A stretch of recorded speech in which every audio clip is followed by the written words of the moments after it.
Hi, I'm Samantha Herman, and today I'm presenting on a 2019 study published in PubMed Central.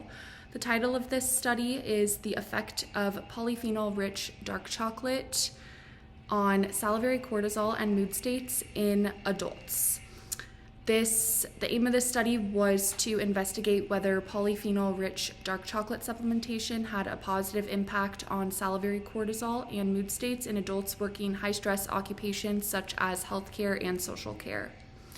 This study was a single-blind parallel design that took place over 4 weeks in the UK. There were 26 total participants aged 23 to 55, and all of the participants volunteered to take place in the study through an email and poster board recruitment strategy. In the experimental group, the participants consumed 25 grams of polyphenol-rich dark chocolate containing 500 milligrams of flavonoids. And in the control group, the participants consumed 25 grams of low polyphenol dark chocolate containing negligible flavonoids. Both chocolate supplements were consumed daily. It was requested that participants refrain from consuming high polyphenol foods such as wine, berries, green tea, and dark chocolate through the duration of the study. There are 2 primary tests used to evaluate glucocorticoid levels and conduct mood analysis. The salivary glucocorticoid sample was given to each of the participants, and they took these samples at the beginning, in the middle, and at the end of the study period. The salivary samples were conducted in the morning, in the afternoon, and in the evening. And they measured morning cortisol, morning cortisone, the cortisol to cortisone ratio, and daily cortisol.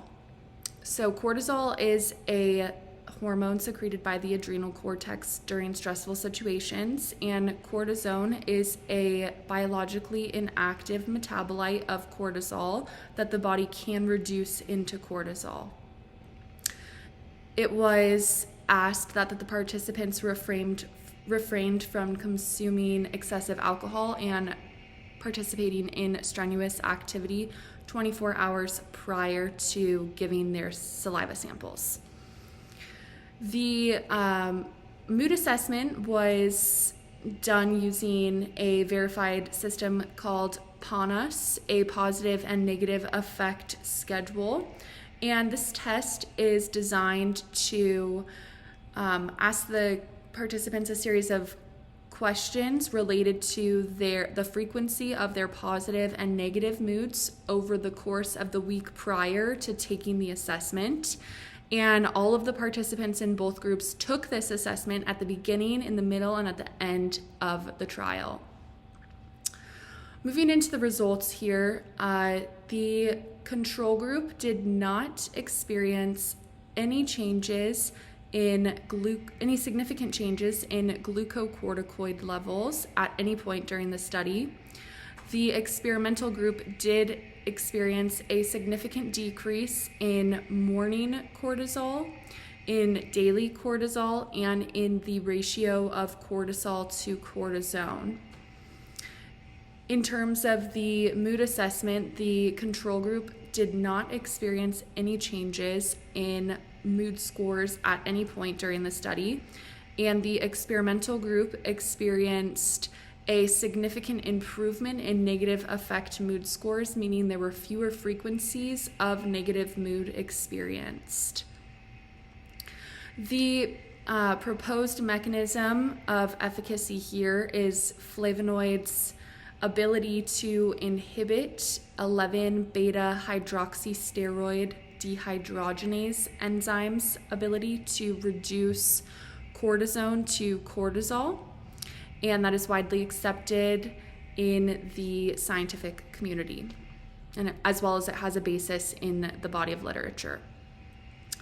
In this study, we saw a reduction in daily cortisol. We also saw a reduction in the cortisol to cortisone ratio, which is indicative of the flavonoids' inhibition of that specific enzyme. And we also saw a reduction in negative mood states.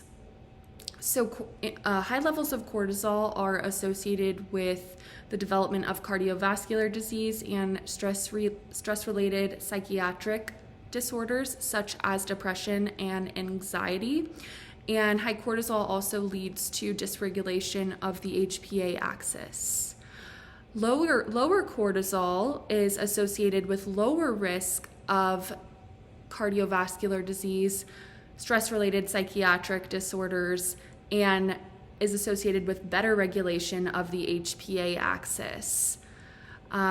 This goes to show that polyphenol-rich dark chocolate, especially high in flavonoids, more than 500 milligrams, might be a viable treatment strategy for reducing cortisol levels and preventing the risk of developing CVD and psychiatric mood disorders. Thank you.